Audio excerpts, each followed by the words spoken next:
네, 오는 2021년까지 광주 민간공항을 무안국제공항으로 이전하는 것과 관련해 광주시가 광주 시민들에게 설문조사를 벌였는데요.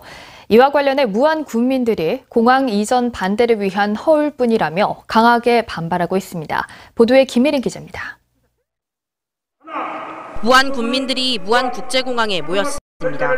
즉각 이행하라! 광주시와 전남도의 협약에 따라 내년까지 무안공항으로 광주 민간공항을 이전해야 하지만 최근 광주시가 광주 시민들을 대상으로 이에 대한 여론조사를 벌이자 반발하고 나선 겁니다.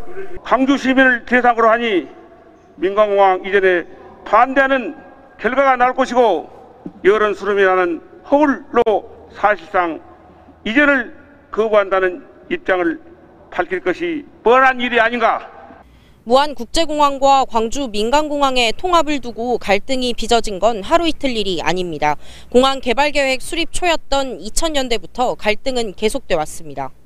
두 공항의 통합 논의가 본격적으로 시작된 건 지난 2000년 제2차 공항개발 중장기 기본계획부터입니다.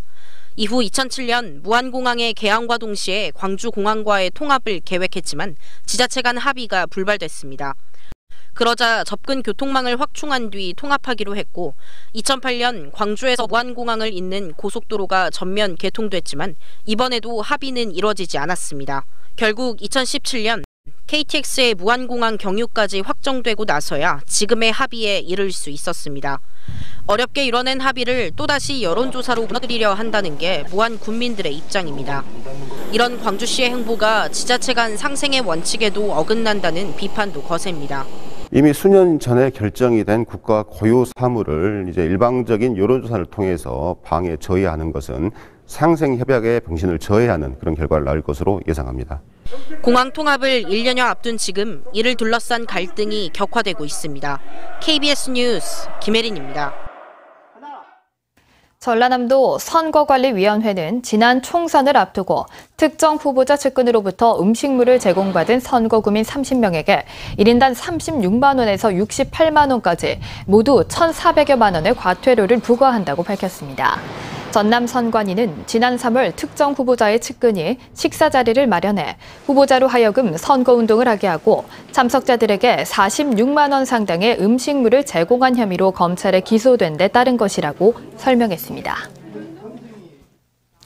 초등학교 돌봄교실의 운영 주체를 놓고 빚어진 갈등으로 돌봄 업무에 차질이 예상되면서 학부모들의 불편이 불가피할 것으로 보입니다. 전라남도 교육청은 모레 초등 돌봄교실 파업이 예고된 가운데 내일 교육감 담화를 통해 입장과 대책을 발표할 예정입니다. 그러나 돌봄 업무를 지자체로 이관하는 문제를 놓고 반대하는 돌봄 전담사 측과 찬성하는 교원단체 측이 의견차를 좁히지 못해 사태 장기화가 우려되고 있습니다. 지금까지 목포에서 전해드렸습니다.